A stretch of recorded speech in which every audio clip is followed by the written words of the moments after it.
Ya, semua sudut nanti saya beri kesempatan dari hitungan 1 ke 3 ya. Yang paling antusias saya kasih kesempatan pertama dari sebelah sini. 1, kasih turun dulu tangan. Ya. 1, 1, 1. Ya, yang pertama, silakan.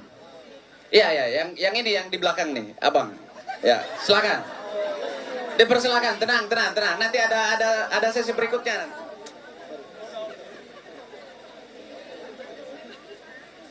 Ayo. Satu-satu.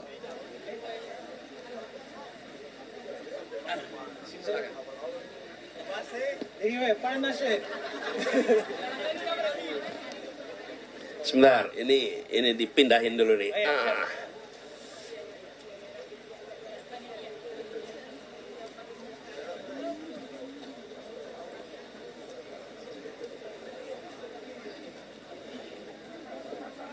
Cek. Saya Afan. Mau bertanya Pak. Kebetulan saya mewakili petani cengkeh dan pala di Maluku. Kebetulan juga daerah saya juga penghasil pala. Untuk dari Lehitu. Banyak orang Lehitu sini ya. Jadi langsung saja Pak Anies, terkait harga pala dan cengkeh ini yang memang belum bisa memberikan kesejahteraan full buat petani pala dan petani cengkeh dan seluruh petani komoditas lokal di Maluku. Jadi bagaimana formula Bapak untuk mengembalikan kejayaan petani pala dan petani cengkeh untuk kembali sejahtera pada zaman lalu dan harus kembali sejahtera di zaman sekarang. Bung Afan, kalau boleh Bung Afan ceritakan apa yang terjadi dan apa yang harus diubah. Soal harga pala dan cengkeh tidak harus ikut harga Surabaya lagi, tapi kami harus punya harga sendiri dan regulasi itu belum ada di Maluku. Jadi bisa Pak Anies nanti ke depan membantu soal itu. Jadi karena harga. Jadi harganya itu ditentukan oleh Surabaya. Ya. Jadi begini, kalau boleh dijelaskan, regulasi itu bermulainya sejak kapan dan apa dampaknya ke rekan-rekan petani? Masalah komoditas lokal, pala dan cengkeh ini setahu saya itu waktu zaman Pak Gus Dur itu lebih bagus lah dibandingkan dengan harga yang sekarang. Soalnya cengkeh pada waktu itu harganya lebih tinggi daripada harga yang sekarang. Oke, prinsipnya begini, Pak Syar, prinsipnya dalam menyusun kebijakan ada aspek teknis. Itu bisa disusun oleh Kementerian Perdagangan, Kementerian Perindustrian, kemudian juga di sini ada kantor-kantor Kanwil yang nanti akan mereka menerapkan. Tapi filosofinya, nilainya, pegangannya harus ada. Jadi kami akan mengambil prinsip dan itu kami terapkan di banyak sektor bahwa kebijakan tata niaga harus membuat yang kecil tumbuh berkembang. Jangan yang kecil mati. Tata niaganya harus begitu. Tata niaga tidak boleh memusuhi yang besar, tapi jangan yang kecil dihambat untuk tumbuh dan berkembang. Dengan prinsip itu dibuat regulasi yang sesuai. Jadi buat teman-teman petani cengkeh, terutama yang ukurannya mikro kecil, biasanya yang paling terdampak dalam kebijakan itu. Nah, kami akan siapkan kebijakan untuk membuat agar ada kesetaraan, termasuk dalam kebijakan harga. Jadi aspek teknisnya nanti akan disusun, tapi prinsipnya tidak boleh ada kebijakan yang membuat yang kecil terus makin kecil. Yang kecil harus bisa berkembang. Bahkan kami ingin dorong lebih jauh. Kami ingin lebih banyak mempromosikan tentang Indonesia dan jalur rempah. Karena inilah kekuatan sejarah yang luar biasa di kita. Dan ke depan juga begitu. Jadi komoditas-komoditas ini adalah komoditas yang harus diprioritaskan untuk perbaikan tata niaganya. Ya, kami jadikan masukan untuk disusun kebijakannya. Terima kasih, Pak Afan. Baik, silakan Pak Afan, silakan kembali ke tempatnya. Berikutnya, bentar. Berikutnya dari sebelah sini ya, kita cari anak-anak muda dulu. Tadi kalau laki-laki, ini kita persilakan kepada perempuan. Yang ini nih, silakan. Caca Karudung Biru. Kita utamakan yang muda-muda dulu, Pak. Sebentar. Ya. Silakan, 1 menit ya. Silakan.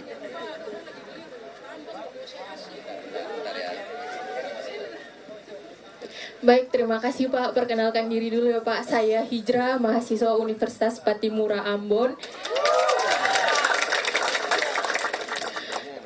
Insya Allah jika pemilu nanti tidak dicurangi, Bapak terpilih sebagai Presiden Republik Indonesia.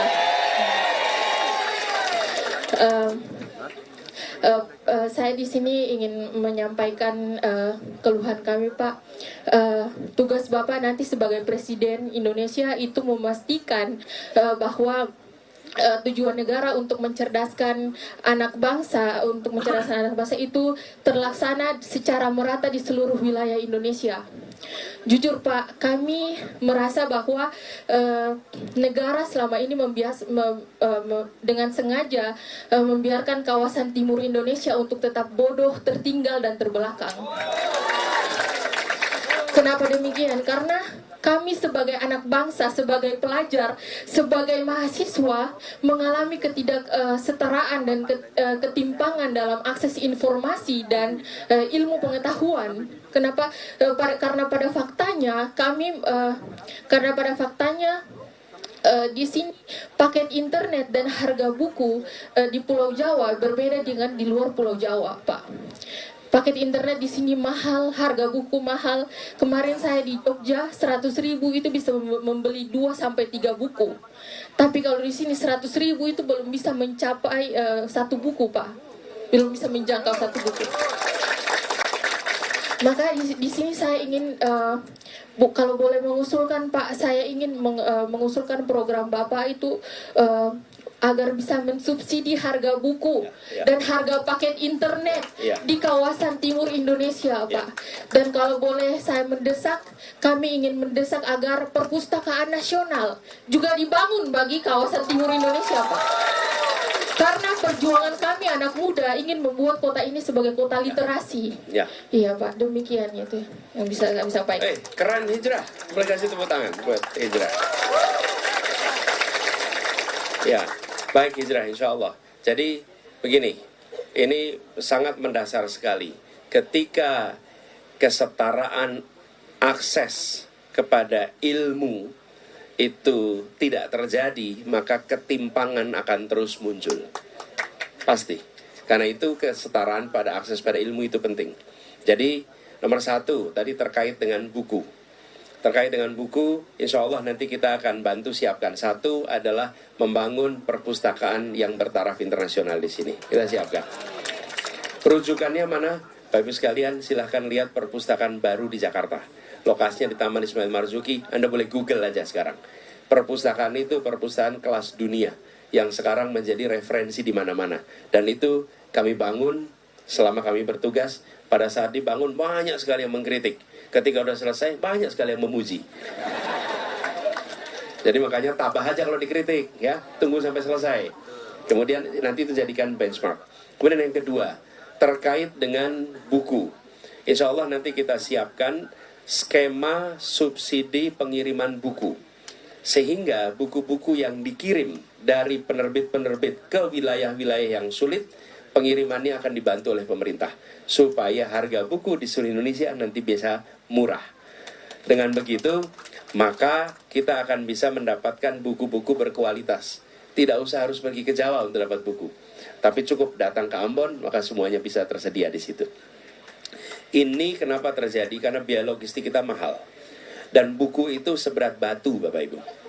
Ya, jadi kalau ngirim buku, itu beratnya luar biasa. Karena kertas itu berat sekali. Karena itulah sebabnya kenapa mengirim buku itu mahal. Karena seringkali beratnya besar, kemudian volumenya itu juga cukup besar. Nah, jadi insya Allah itu yang kedua. Lalu yang ketiga adalah membangun ekosistem untuk konektivitas bagi pemanfaatan untuk ilmu. Jadi kita akan siapkan jaringan-jaringan yang bisa diakses gratis untuk kegiatan belajar, untuk kegiatan mengajar, supaya proses belajar mengajar tidak terkendala oleh biaya internet, ya. Dan itu insya Allah kita siapkan. Apakah itu pernah dilakukan? Pernah. Kami bangun di Jakarta berapa spot wifi ya di Jakarta itu? 8.000 ya kalau tidak salah. Sekitar 8.000 spot di Jakarta yang bisa diakses secara gratis oleh siapa saja. Sehingga tidak perlu beli paket internet. Cukup datang ke situ, ada tulisannya jak. Anda jalan aja, begitu kelihatan jak wifi, langsung bisa login. Siapa saja, di mana saja. Sudah dikerjakan di Jakarta. Insya Allah nanti kita lakukan juga di sini. Ya. Jadi yang kami katakan bukan akan, tapi meneruskan. Karena kalau akan itu berarti imajinasi, bukan? Kalau meneruskan memang sudah kejadian. Tinggal kita teruskan. Dan itu membantu sekali. Mudah-mudahan ini menjawab harapannya Hijrah, ya. Amin Pak, terima kasih. Ya, baik. Selanjutnya dari sebelah sini dulu ya, atau sebelah sini? Tapi ini ya, sambil nunggu dipilih. Sebentar. Saya ingin teruskan sedikit. Kami melihat memang di Kepulauan Maluku ini ada sekitar 1.300 pulau. Sekitar 8% dari seluruh total kepulauan di Indonesia. Kita memang harus menyediakan fasilitas pendidikan yang lebih serius. SMK perikanan, kelautan harus dibangun di setiap kabupaten di seluruh kota Maluku. Harus ada. Dan SMK-nya dibuat aplikatif sehingga mereka mendapatkan kesempatan untuk belajar ilmu-ilmu terbaru terkait perikanan dan kelautan. Ya, ilmunya berkembang terus. Jadi ini bukan sekedar soal tadi saya sampaikan lumbung ikan nasional, ibu kota untuk perikanan, kemudian Ambon Newport, tapi yang tidak kalah penting adalah SDM-nya harus dibangun. Jadi insya Allah dengan SMK ini kita akan bisa SMK di mana-mana ya, akan punya supply lebih baik lagi tenaga kerja di bidang ini. Baik, terima kasih Bang. Satu lagi di bagian sini. Hitungan ketiga ya. Hitungan ketiga. Satu.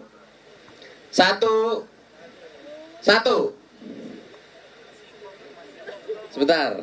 Sekali lagi ulang. Satu.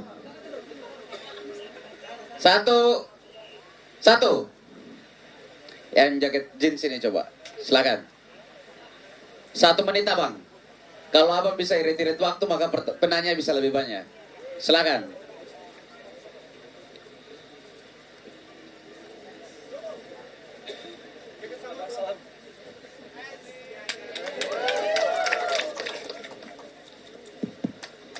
Ya, terima kasih. Assalamualaikum warahmatullahi wabarakatuh. Waalaikumsalam. Saya Iqbal, Abang. Saya Iqbal. Saya memulai mengagumi Abang Anies ini dari Indonesia Mengajar. Alhamdulillah sampai sekarang. Dari Indonesia Mengajar, terus jadi menteri, gubernur, dan kami berharap sebenarnya semalam kita jemput di bandara. Saya bilang pada teman-teman, ini kita jemput presiden masa depan kita.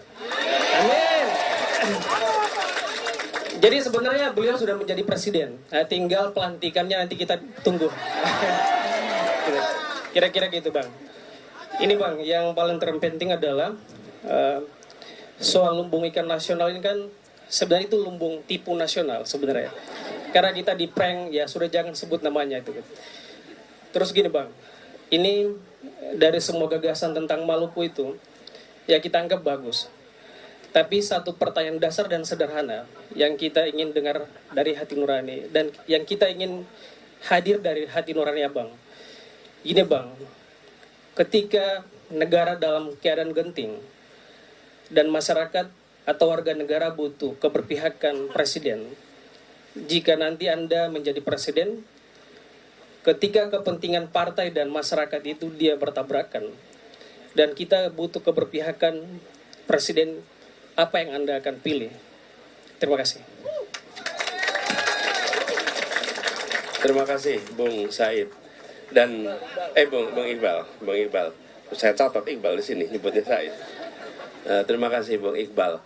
Pertanyaan bagus dan saya ingin sampaikan, ketika mengambil keputusan itu harus memiliki dasar.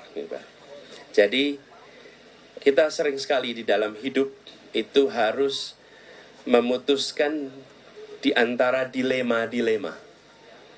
Dan ketika berhadapan dengan dilema, maka kita harus punya patokan. Kalau orang tidak punya patokan, maka ketika dia mengambil keputusan, dia akan mempertimbangkan hanya unsur untung rugi. Kenapa? Karena tidak punya patokan.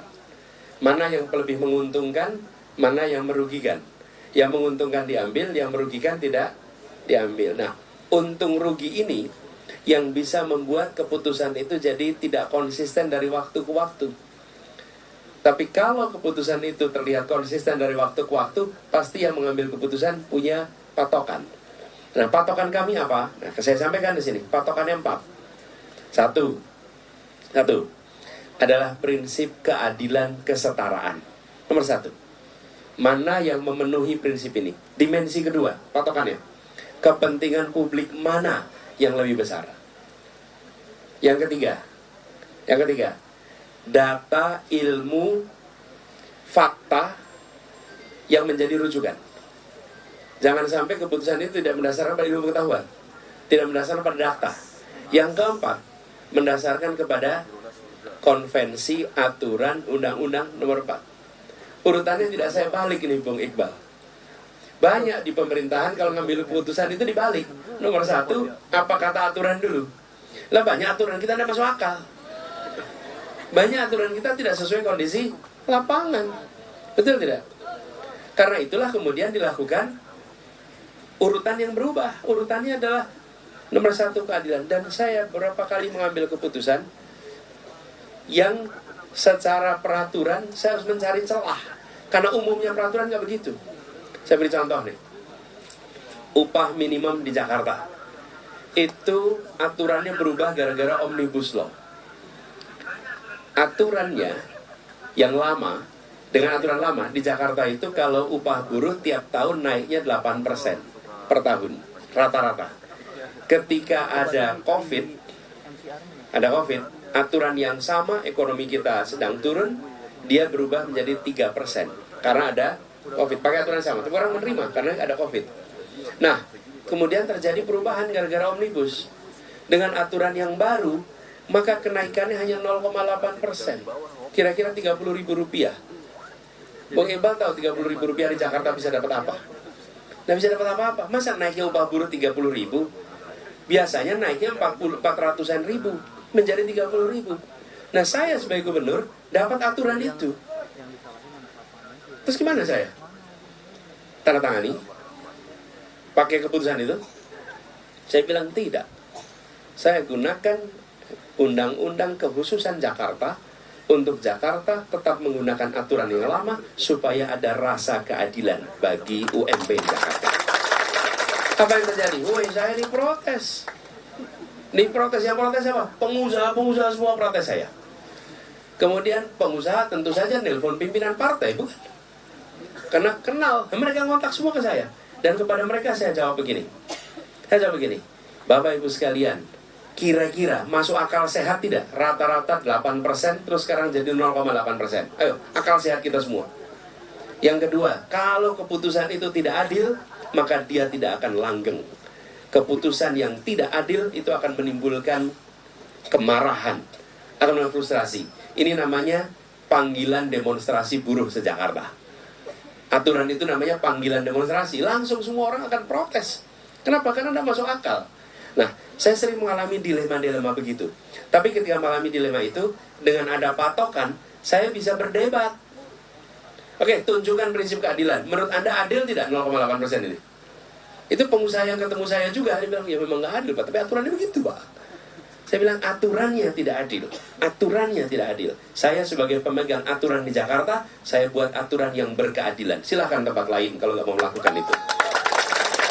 Nah, jadi Bung Iqbal insya Allah jadi pegangan. Tapi kemudian saya ingin teruskan pertanyaan Bung Iqbal terkait dengan kita berada di wilayah yang tidak mendapatkan perhatian dengan adil selama ini. Betul tidak? Bahkan kami mendengar kemarin istri saya ngobrol dengan beberapa orang aktivis di sini, mereka cerita kalau pergi ke Jakarta hanya ditemui oleh orang-orang yang tidak punya kewenangan. Minta kebutuhan A, B, C, D tidak mendapatkan perhatian. Kami ingin sampaikan, agenda utama yang kami bawa adalah perubahan, tujuannya menghadirkan rasa keadilan. Itu tujuan utamanya. Kenapa? Karena Republik ini belum memberikan kesetaraan kesempatan kepada semuanya.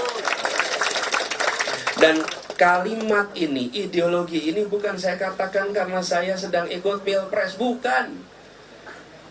Kenapa di 2009 2010 sampai sekarang kami mengirimkan guru ke pelosok-pelosok tanah air? Karena kami melihat ada ketimpangan dalam pendidikan. Cuman waktu itu kami tidak di pemerintahan, jadi tidak bisa mengerahkan orang dalam jumlah banyak. Tapi kami mulai. Jadi ketika ada yang tanya, Pak Anies sudah ke Ambon? Sudah, saya ke Ambon dari dulu-dulu. Saya ke tempat-tempat yang teman-teman belum pernah ke sana mungkin. Pernah ke Pulau Selaru, paling ujung tuh. Kepulauan Tanimbar, Anda belum pernah ke sana. Itu di Kepulauan Tanimbar, Pulau Selaru, paling ujung. Dan ketika saya sampai ke sana, ini cerita sedikit nih soal Pulau Selaru.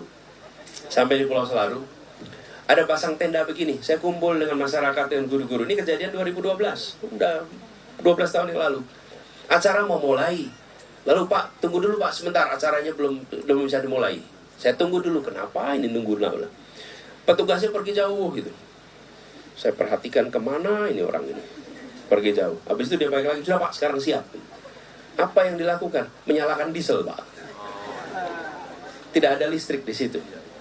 Kenapa dieselnya jauh? Supaya suaranya tidak mengganggu acara Pak. Tempatnya jauh di sana. Dan lalu di tempat yang belum ada listrik, tempat yang paling terdepan Republik ini, ketika acara memulai, sekitar 40 orang berdiri menyanyikan Indonesia Raya. Mereka mengirimkan pesan pada orang dari Jakarta, Bung, kami belum makmur, tapi kami mencintai Republik ini seperti Anda mencintai Republik ini. Bagaimana hati kita tidak bergetar? Dan pengalaman itu yang saya sebut sebagai pengalaman spiritual. Itu yang membuat saya mengatakan, kita harus menghadirkan kesetaraan. Karena saya ditakdirkan untuk melihat ketimpangan-ketimpangan itu bertahun-tahun yang lalu. Jadi ketika sekarang diperjuangkan, ini bukan karena ada proses politik. Justru saya masuk proses politik ini karena ingin memperjuangkan untuk membereskan soal kesetaraan. Jadi ini yang membuat bagi kami ini serius. Karena itulah kenapa kita berikhtiar untuk kewenangan itu ada. Supaya dengan kewenangan itu kita bereskan ketimpangan yang ada di Republik ini. Jadi perhatian pada timur, pada kepulauan, itu bukan perhatian karena pilpres, jauh sebelum itu. Makanya saya sering katakan, kalau memilih orang jangan tanya apa yang mau dikerjakan besok. Karena mengerjakan besok siapa saja bisa mengarang mengatakan apa saja. Tapi tanyakan apa yang sudah dikerjakan kemarin. Karena yang dikerjakan kemarin adalah fakta. Dan itu tren ke depan. Jadi Bung Iqbal, terima kasih pertanyaannya, memancing saya bercerita tentang masa lalu. Makasih Bung Iqbal. Mau selfie? Ya, buat saya juga boleh. Ya, sini. Ya.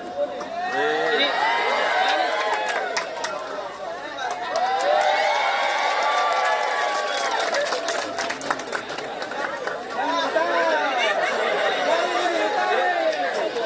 kemarin ada satu relawan teman saya, dia kemarin eksekusinya bapaknya meninggal. Dia minta baca doa. Namanya Putri yang bilang Bicara sama dia. Saya ingin, ini kebetulan saya cerita. Ini nanti Anda cerita di situ. Bang Anies terakhir. Ya. Tahu manis? Tahu apa? Manis. Tahu. Kalau orang Ambon bilang manis itu Maluku Anies. Siap. Terima kasih. Baik, teman-teman, masih semangat ya? Beta mau tes teman-teman untuk semangat dulu. Siap mewujudkan perubahan? Siap. Baik, lanjut. Cuma tes aja, kalau masih semangat kita lanjut. Teman-teman tadi kalau suara agak lebih kuat sedikit, beta tambah satu penanya lagi. Bisa? Mau kasih? Mau kasih? Sekali lagi kita tanya dulu. Siap wujudkan perubahan? Siap. Baik. Kain tambah satu lagi jadi 6. Nah. Satu ini dulu dari sini. Sebentar ya. Karena 6, beta minta pertanyaannya itu singkat. Kalau lebih singkat lebih bagus supaya kita bisa buka kesempatan untuk yang lain. Silakan. Sebentar nanti kita kasih yang lain. Silakan. sebentar ya, satu boleh.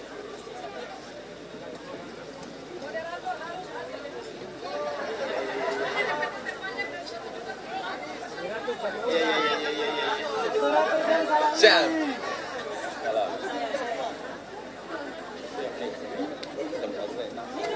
Oke, baik Bang, terima kasih atas kesempatannya. Mungkin pertanyaan saya di sini singkat Bang. Dan juga pertanyaan saya sih di hari ini mewakili seluruh ibu-ibu yang hari ini memang ketika kabar itu muncul selalu mereka tunggu-tunggu ya terkait dengan PKH Bang. Nah, gini, PKH itu data yang sampai sekarang itu Bang belum diupdate hingga sekarang.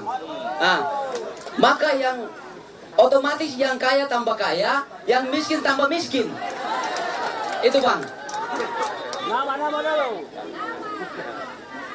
Nama. Oh ya lupa maaf. Perkenalkan nama saya Vicky Besan. Saya mahasiswa Unpati Fakultas Ilmu Sosial dan Ilmu Politik. Vicky.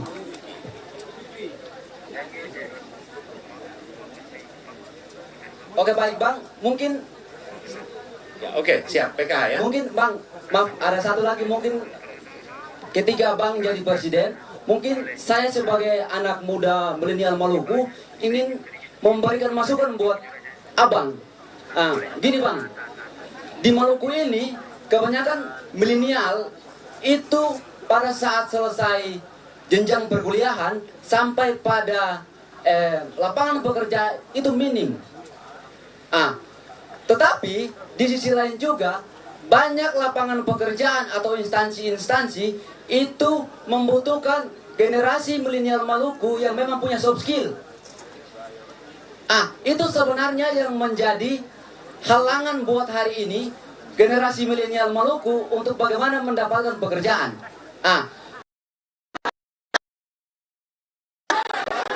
Yang ingin saya tanyakan buat Bapak, kira-kira ketika Bapak jadi presiden, apa yang ingin Bapak tawarkan buat regenerasi milenial Maluku yang hari ini minimnya soft skill dan juga kurangnya lapangan pekerjaan. Sekian dari saya. Wabillahi taufiq wal hidayah. Wassalamualaikum warahmatullahi taala wabarakatuh.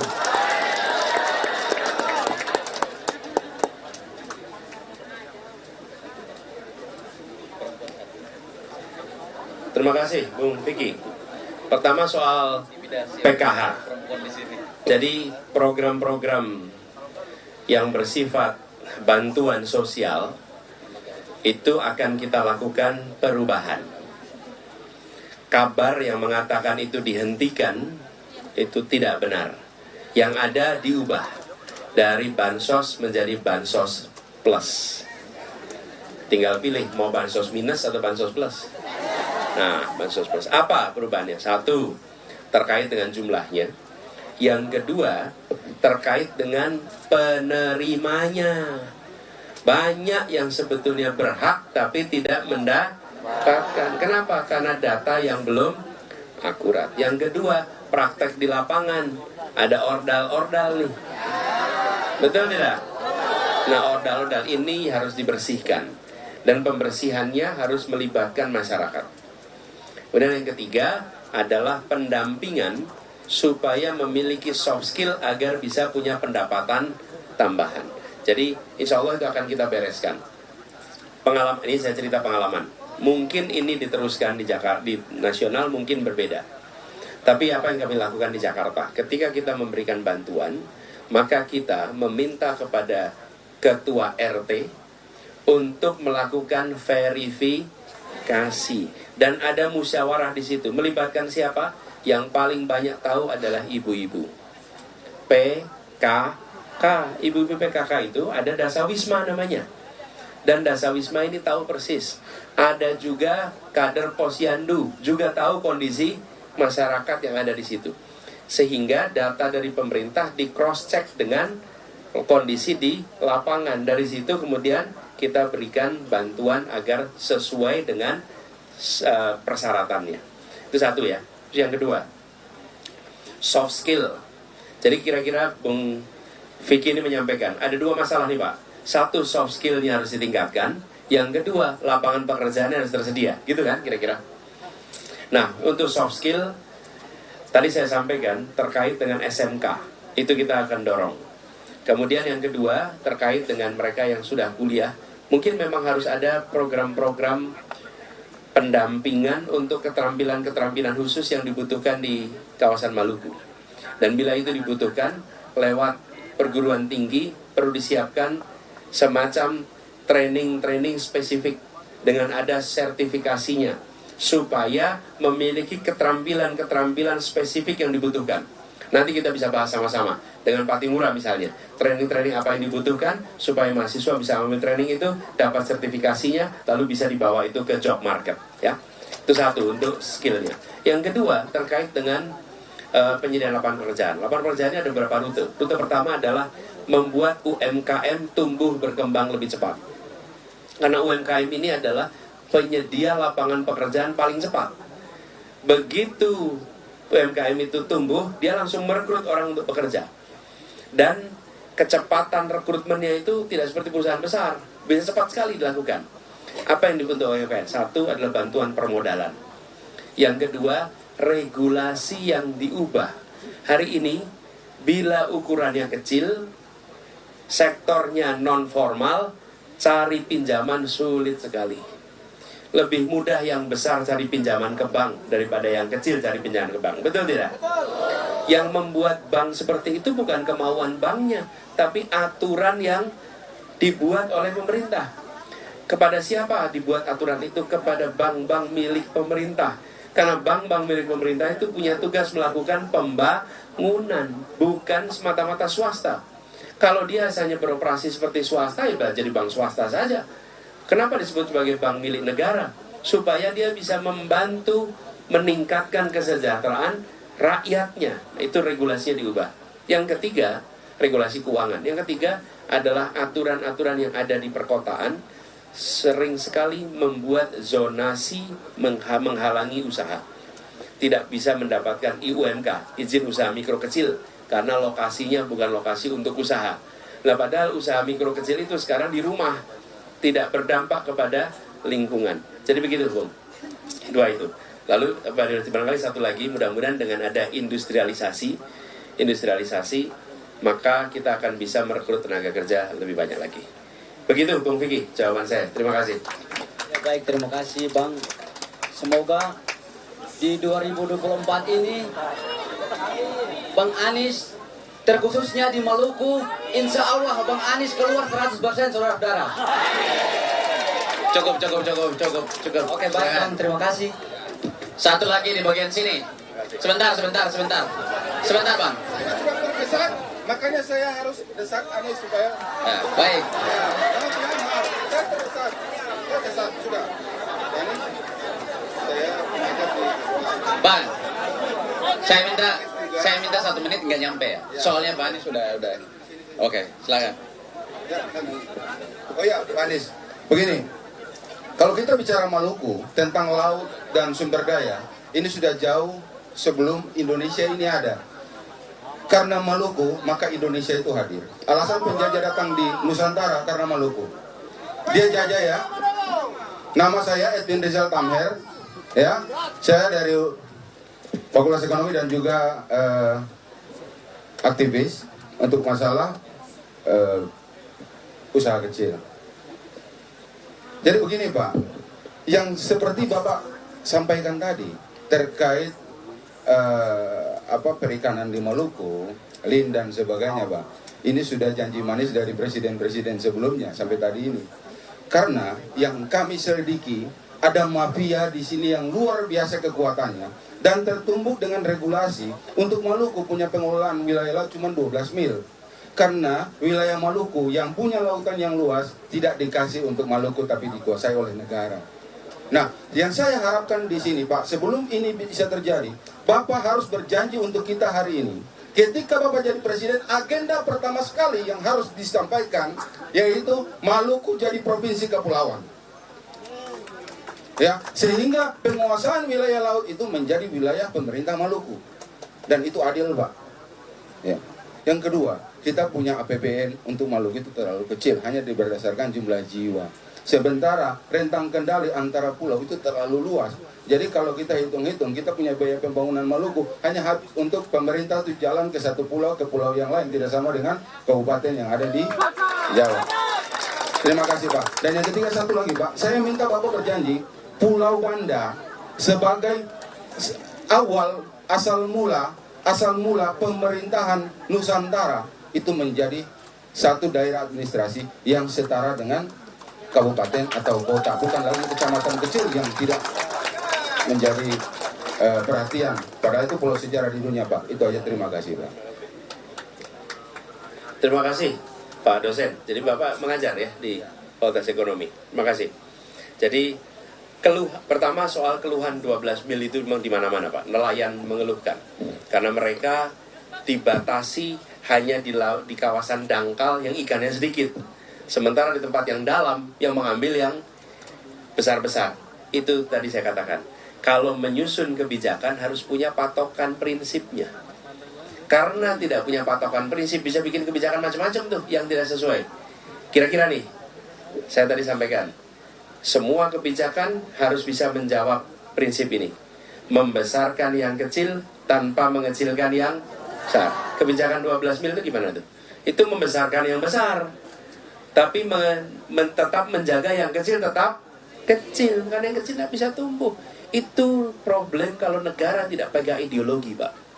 Kepemimpinan di tingkat nasional harus menunjukkan ideologinya dan diturunkan dalam bentuk pesan yang semua penyusun kebijakan merujuk.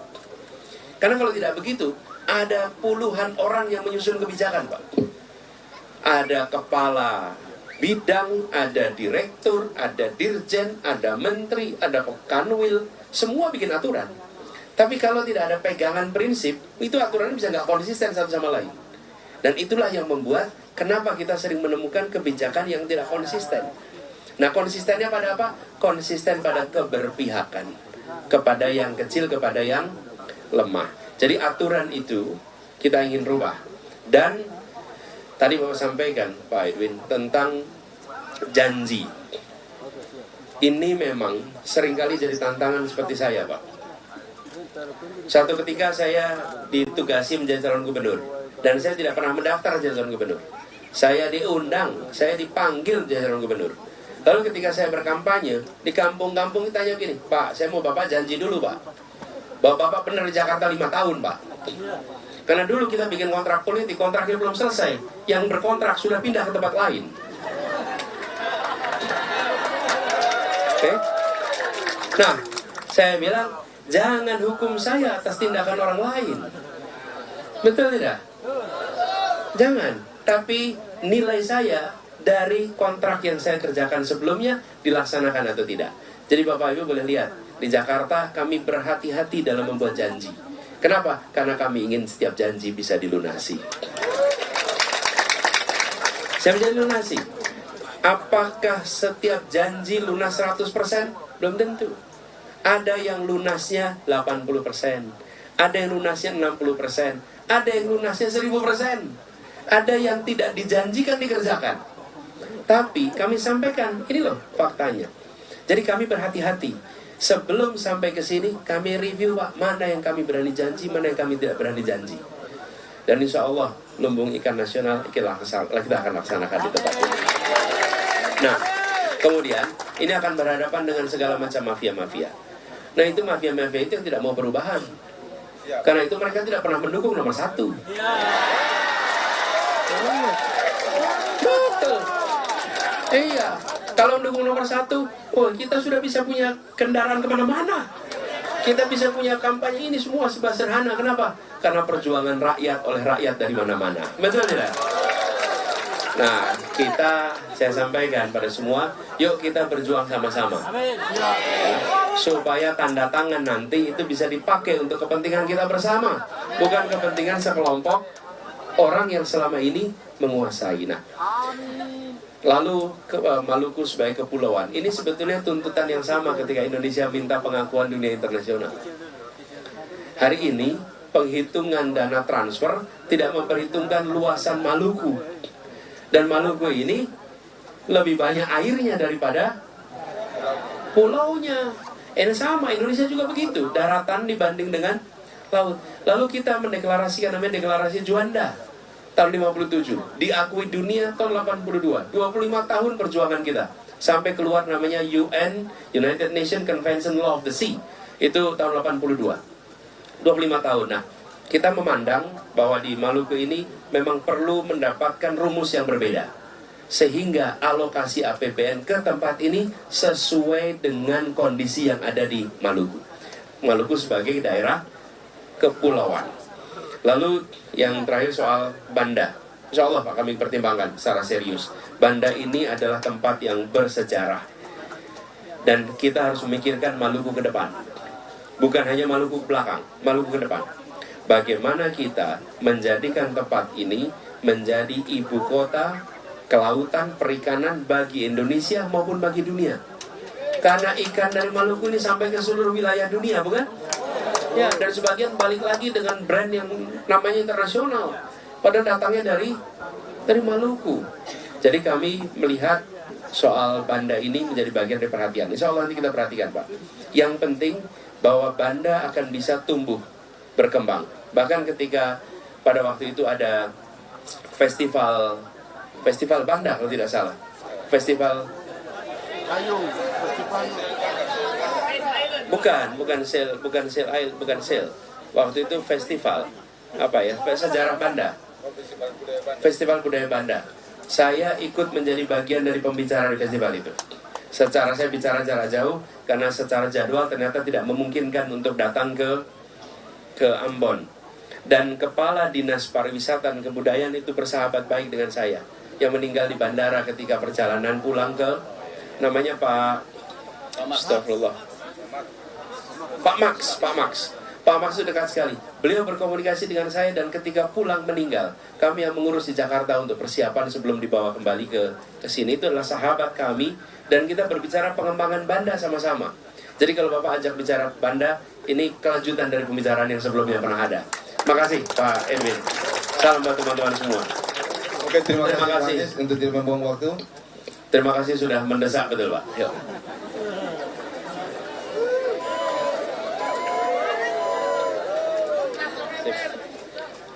Terima kasih. Baik teman-teman, udah cukup ya. Tadi sebenarnya mau kasih kesempatan buat perempuan tadi. Jadi kalau perempuan marah saya, jangan marah abang ini aja. Ya, Gini ya terakhir. Udah Pak, Caca. Belum bilang.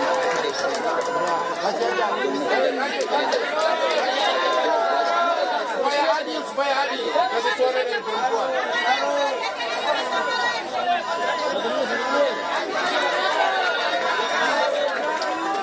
Pak Presiden, kalau ini Langsung aja, langsung. momentumnya desak Anies, saya naik panggung bukan desak Anies, paksa Anies. Yang pertama, perkenalkan nama saya Farida Rahangir, aktivis dari Kabupaten Seram bagian Barat, Pak Presiden. Saya juga adalah jurkam Bapak di Provinsi Maluku sesuai dengan SK Timnas, Pak. Kemudian pik kegiatan hari ini. Langsung aja. Kami pilih lokasi ini karena banyak kole-kole di depan, perahu Pak maksudnya. Siap, siap. Yang pertama, dalam menanggapi pertanyaan teman-teman soal kenapa kita dijajah hanya karena soal rempah. Sesungguhnya bukan rempah, Pak. Kita punya kandungan logam terbesar dan itu juga logam mulia di bumi tanah Maluku. Bukan soal rempah-rempah, kawan-kawan sekalian. Oleh sebab itu, kita bukan hanya membutuhkan hal-hal yang sifatnya program makro nasional, Pak. Kita berkeinginan Maluku diberikan daerah istimewa khusus. Apa bedanya kita sama Papua? Apa bedanya kita sama Jogja, Pak? Hari ini kita mau bilang negara lagi tidak adil kepada Maluku. Padahal Maluku akan menjadi penyangga ekonomi Indonesia paling akhir, Pak. Mengutip pesan dari ayah saya, beliau bercerita bahwa tahun 1960-an di founding fathers kita Bapak Soekarno mendatangi kota Mosohi, beliau memanggil saudara Smokil. Smokil bilang dia akan memberikan Maluku ini menjadi sebuah negara. Maluku menjadi sebuah negara. Ini sejarah jangan kita lupa. Kalau memang kita adalah anak-anak yang lahir dari kandungan sejarah, peradaban ini pun jangan kita lupakan. Disingkat aja kan, disingkat aja kan. Beliau bilang begini, saudaraku Smokil turunlah. Kita akan bangun Maluku paling akhir. Oleh sebab itu closing statement saya, kita ingin Maluku menjadi daerah istimewa. Bukan hanya soal ANP, bukan hanya soal Lin dan lain sebagainya. Baik, terima kasih Kak Ida, silakan. Sehingga petisi dari teman-teman yang telah dikaji selama 3 hari itu dapat dibacakan. Silakan. Nah, nanti aja ya. Oke. Ya, nanti setelah ya, Bu Ida. setelah Bang Anies menjawab. Terima kasih, Bu Ida. Atau nanti Jadi setelah gini, refleksi aja. Kita terima kasih atas gagasannya, idenya. Yang kami melihat begini, yang sangat penting adalah kondisi rakyat yang berubah, bukan sekedar simbol nama yang berubah. Karena itulah yang dibutuhkan. Jadi kadang-kadang kita fokus pada penamaan. Ya, penamaan itu baik-baik saja, tapi apalah artinya kalau ternyata tidak menghasilkan kesejahteraan? Justru yang harus diubah itu kebijakan-kebijakan yang senyatanya tidak menghasilkan kesejahteraan. Bahkan kalau lihat di Papua sekarang, dengan status yang ada, apakah kemudian di sana terjadi kesejahteraan? Apakah terjadi ketimpangan? Tidak. Padahal namanya sudah. Jadi jangan sampai kita konsentrasi di nama. Tapi justru yang kami ingin lakukan adalah perubahan atas kondisi nyata dengan melakukan perubahan kebijakan-kebijakan yang berdampak langsung. Jadi gini kira-kira, kebijakan yang menghambat pertumbuhan di Maluku dikoreksi. Kebijakan yang belum ada yang bisa menumbuhkan disiapkan. Dengan cara begitu nanti insya Allah terjadi perubahan di Maluku ini. Makasih ya, Hidayah. Dan oke, Ibu boleh turun lagi. Terima kasih. Selfie boleh, tentu saja boleh. Saya boleh. Nah, jadi begini Mas sekalian, sambil meneruskan, Bu Ida siapin. Tapi tempatnya memang pilihannya keren, Bu. Sini, nah. Ya. Terima kasih Pak. Terima kasih. Bismillah. Baik, terakhir mohon maaf ya. Yang lain yang belum sempat bertanya, karena Bang Anies sudah harus bertolak. Terakhir Ya. Bang, harus kita minta refleksi. Begini, nanti aja. Nanti diberikan kesempatan ya. Oke. Refleksi ya, silakan. Ini teman-teman sekalian. Tadi diceritakan tanah ini tanah yang menjadi sumber penyebab kedatangan kekuatan global sampai ke sini. Inilah tanah Maluku. Dan bukan semata-mata karena kekayaan alamnya, tapi juga oleh manusianya. Bahkan ada catatan sejarah yang menceritakan bahwa salah satu versi orang pertama yang pernah keliling dunia adalah orang dari Maluku. Salah satu versi, ada banyak versi, salah satu versi yang menggambarkan bahwa Maluku adalah bagian dari global di masa yang sangat awal dulu. Dan kita menyaksikan tumbuh orang-orang hebat dari Maluku. Ini salah satu orang hebat yang muncul. Ini kami dapat kutipannya nih. Kaos ini kutipannya. Boleh saya buka aja ya? Bisa dibaca tulisannya. Apa bacanya? Ya. Apa tulisannya? Politik bukan alat kekuasaan, tapi etika untuk melayani. Kata siapa? Johannes Leimena. Dan Johannes Leimena ini, kalau Bapak Ibu teman-teman semua dengar kata puskesmas, tahu puskesmas ya? Pusat Kesehatan Masyarakat, siapa yang menggagas itu? Johannes Leimena, orang yang menggagas konsep puskesmas yang hari ini dirasakan manfaatnya di seluruh wilayah Indonesia. Dan insya Allah nanti ada puskesmas di seluruh wilayah di Maluku ini. Jadi kami menyatakan bahwa begitu banyak orang-orang hebat yang muncul. Nah, kami ingin ke depan Maluku tidak lagi menjadi daerah yang tertinggal. Kenapa? Karena konsep pembangunan kepulauan akan kita adopsi. Bahkan kebijakan tentang pangan pun kami mengadopsi istilah agromaritim. Kenapa? Karena produksi pangan itu ada yang di tanah, ada yang di laut. Yang di laut itu yang biasa disebut aquaculture, yang di tanah disebut agriculture. Keduanya insya Allah kita jadikan satu kebijakan, namanya agromaritim. Dan konsekuensinya maka banyak aturan-aturan yang menghambat pembangunan di kawasan kepulauan harus diubah. Salah satu wilayah kepulauan di Indonesia adalah Kepulauan Maluku. Dan harapannya dengan perubahan itu maka wilayah kepulauan bisa tumbuh berkembang. Yang kedua, ini punya kekayaan budaya yang mewarnai Indonesia. Tadi sudah disebutkan kita akan bangunkan tempat-tempat yang terkait dengan kebudayaan. Tapi yang tidak kalah penting, yang barangkali menurut saya paling mendasar, kita ingin kualitas pendidikan di Maluku setara dengan kualitas pendidikan di kota-kota di Jawa. Supaya apa? Supaya ibu dan bapak ketika mereka menidurkan anaknya kecil, tidak usah membayangkan mengirimkan anaknya untuk pergi ke kota di Jawa, tapi dia bisa mendidik anaknya tetap di kota ini. Saya mengalami, saya sekolah di Jogja. Teman-teman kelas saya itu ketika SMA, sebagian SMP, itu mayoritas SMA, banyak yang datang dari jauh. Dan datang jauh itu mereka apa? Melepaskan diri dari orang tuanya untuk dapat pendidikan berkualitas agar punya masa depan. Betapa tidak ringan bagi orang tua ketika mereka dipaksa mengirimkan anaknya pergi, bukan karena semata-mata keinginan, tapi karena kondisi sekitarnya yang belum menyiapkan. Negara harus hadir di Maluku, negara harus hadir di Ambon dengan pendidikan yang berkualitas, supaya orang tua bisa mengirimkan anaknya di sekolah terdekat, tidak perlu meninggalkan Ambon untuk bisa mendapatkan sekolah-sekolah yang berkualitas. Dengan begitu kita nanti punya kesetaraan. Ibu sekalian, banyak hal yang ingin kita kerjakan, tapi kalau boleh saya sampaikan pesan pada kita semua, bahwa apa yang dikerjakan di masa lalu, alhamdulillah saya bersyukur bahwa Maluku adalah bagian dari perjalanan hidup kami. Bahkan saya di sini mengajak mantan pengajar muda yang pernah bertugas di sana. Coba Dedi, kamu Dedi. Ini Dedi Wijaya. Dedi ini bertugas di pulau apa, Ded? Siapa? Naik di atas. Ini Dedi. Satu lagi, Billy mana Billy? Ada Billy di sini. Billy David. Coba di belakang, Pak. Mana? Itu Billy. Coba sini. Dan di mana pulaunya? Iya Pak, jadi saya dan Billy, kami bertugas di Kepulauan Molomaru di Kepulauan Tanimbar, Pak. Jadi saya di desa yang namanya Wadanko, itu di pinggir Laut Banda ya, sama Billy di Adodomolo. Di Adodomolo. Lalu Billy di mana? Sama, kami satu pulau, Molomaru, Pak. Molomaru. Ada yang sudah masuk sampai sana? Belum. Kalau sampai ke sana jelaskan, dari Ambon naik kapal, prosesnya gimana kemarin? Ya, kalau dari Ambon ke Somlaki kan 1 malam ya naik kapal ya Pak Bebe. Dari Somlaki ke Larat 1 malam lagi, lalu ke tempat kita 6-8 jam ya jadi ya. Jadi lebih dari 24 jam kalau dari hitungan dari Somlaki saja, belum dari Ambon ya.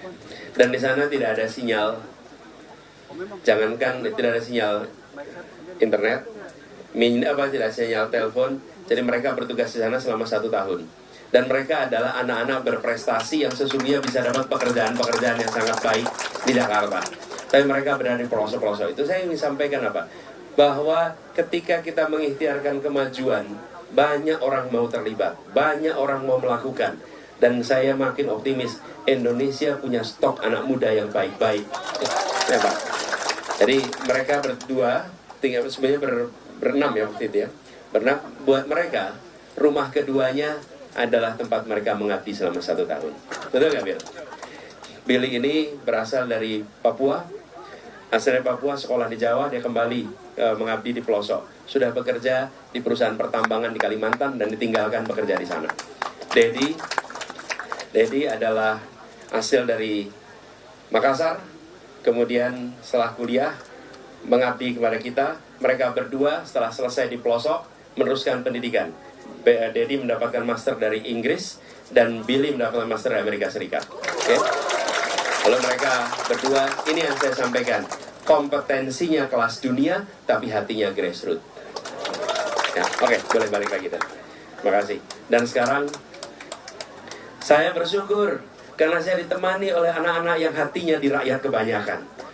Saya bersyukur anak-anak yang kompetensinya kelas dunia dan mereka yang bekerja bersama selama ini. Insya Allah perubahan yang kita dorong adalah perubahan yang bisa memberikan manfaat pada mereka yang kecil. Nah, jadi buat semuanya saya berikan pilihan pada semua. Nanti pada tanggal 14 Februari semua punya kesempatan. Ada 3 pasang yang ditawarkan oleh sistem politik kita. Kepada siapa amanat dan kewenangan itu dititipkan. Kekuasaan ada pada rakyat, kekuasaan tak pada rakyat, tapi kewenangan, otoritas itu akan diberikan. Dan salah satu dari 3 itu akan diberikan. Dan saya percaya rakyat Indonesia akan bisa membandingkan rekam jejaknya, rekam karyanya, rekam pikirannya. Dan sesudah itu mereka akan menitipkan. Kenapa? Karena yang dipilih ini bukan pemilihan foto untuk dipasang di ruang kelas. Bukan. Ini pemilihan orang untuk mengambil keputusan atas nama rakyat Indonesia. Yang dipilih itu bukan untuk masang foto, tapi untuk mengambil keputusan. Dan keputusan apapun yang dibuat itu atas nama negara Republik Indonesia. Ingat, kita memilih pengambil keputusan, bukan memilih foto untuk dipajang di ruang kelas. Kalau milih foto dipajang ruang kelas, cukup bandingkan bannernya. Kami nggak nyetak banyak banner juga soalnya. Ya, karena itulah kami keliling kemana-mana. Tapi kami yakin dengan dialog, dengan interaksi, rakyat akan bisa membaca pikiran, akan bisa membaca rekam jejak. Terima kasih buat semua yang hadir di Sakanis. Terima kasih Ambon, terima kasih Maluku, terima kasih semua yang hadir di sini. Tepuk tangan buat semuanya yang hadir di sini. Terima kasih telah mewarnai Indonesia kita. Insya Allah dari Ambon dikirimkan pesan perubahan untuk Indonesia. Assalamualaikum warahmatullahi wabarakatuh.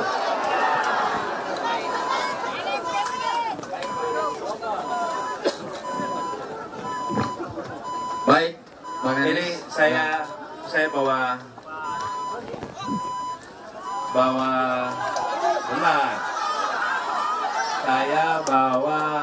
rompi ini dibuat oleh namanya Ciki Fauzi. Cikinya mana Ciki? Mana tadi? Bapak bukan Ciki. Ciki mana Ciki? Ciki Fauzi itu, itu dia tuh, lihat sana tuh, lihat naik Ciki naik, nah itu dia, ada semuanya tuh. Ciki membuat kaos ini namanya Ciki Go, oke? Dan saya bukan hanya kaos dan rompi. Ciki Fauzi karena dia adalah putrinya Ikang Fauzi dan Bu Marisa Haq. Okay? Nah, saya mau serahkan kaos sebentar, pertanyaannya begini. Saya ingin berikan kepada yang terjauh datangnya ke Ambon. Yo, dari mana? Nah, Seram. Mana yang lebih jauh lagi? Ada bantu. Seram. SPT. Ada yang lain? Mana? SPT. Apa? SPT itu apa? Seram bagian timur. Oke, Bapak maju sini. Dan Seram bagian timur. Dan tenang dulu, tenang. Ada yang lebih jauh dari Seram bagian timur? Mana? Buka. Dari? Mana ini?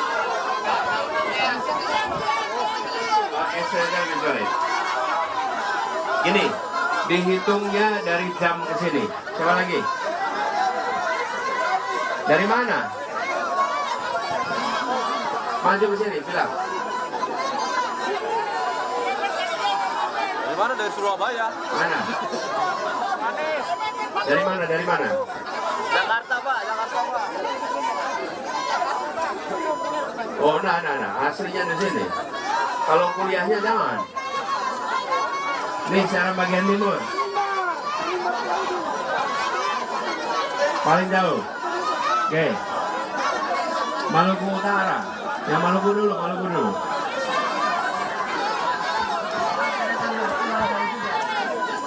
Belah, kota. Ibu dari mana? Turun. Ibu dari mana? Tual. Ini. Tual sama Seram bagian timur jauh mana? Nih. Coba dilihat di Google, lihat Google. Berapa lebih jauh? Mana tuh?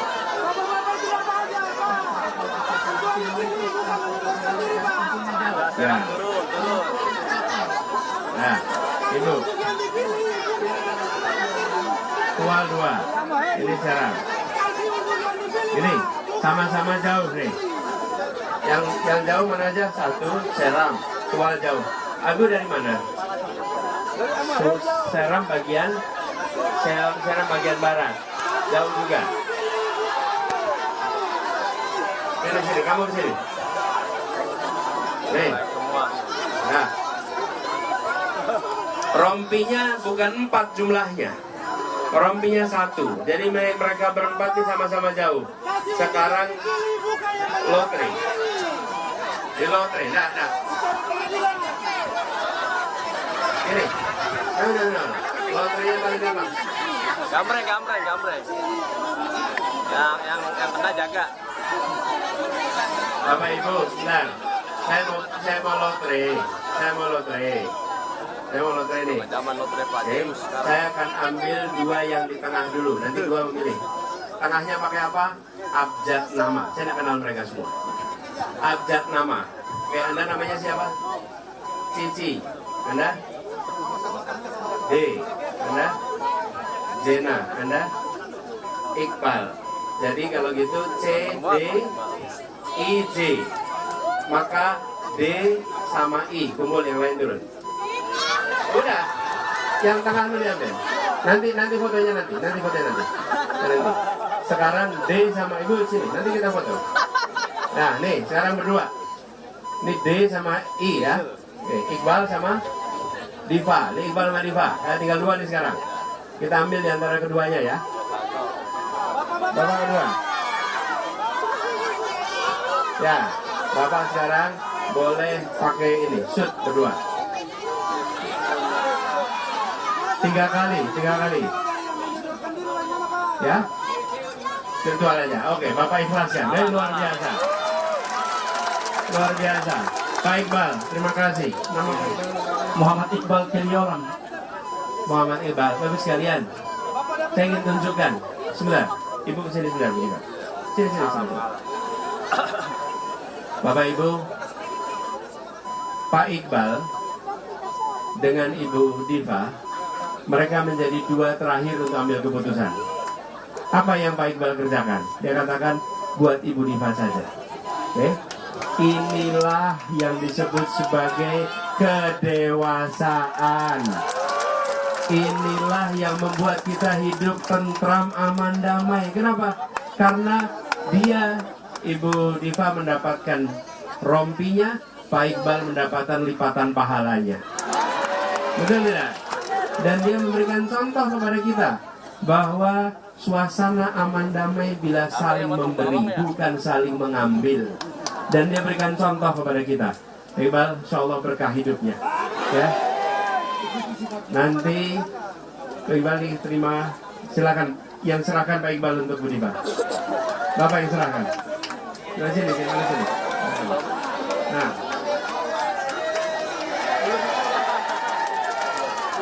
Terima kasih. Terima kasih. Pak Iqbal, ini desak Anies yang berakhir dengan keteladanan. Luar biasa. Terima kasih Pak Iqbal, terima kasih buat semua yang hadir. Insya Allah keteladanan ini menular ke semua tempat. Ya, terima kasih. Pak Iqbal, kalau dijangkau digambar. Musik Makarusa. Seperti kita bisa dibanggakan.